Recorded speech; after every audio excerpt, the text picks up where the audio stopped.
How to see your Uber ride. In this video, I will guide you on how to see your Uber ride, trip history, and receipts. The first step is to open up the Uber app on your device. Make sure to log into your account. Now, tap on the account option at the bottom right corner of your screen. Once you're here, you want to tap on the trip option or the activity option. Now, make sure you have selected past. So if you have not, tap on the past option. Here, you will be able to find all of your Uber ride history. If you want more details on a specific trip, simply tap on that. You will find different details such as where you boarded, your destination, how much you paid. You can also see if you had cancelled that ride. You can also tap on the receipts option to check out your full Uber receipt for that day.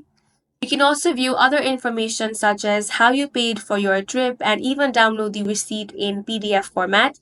And this is how you can see your Uber ride. And that's it for this video. If you found it useful, make sure to hit the like button and subscribe for more videos like this.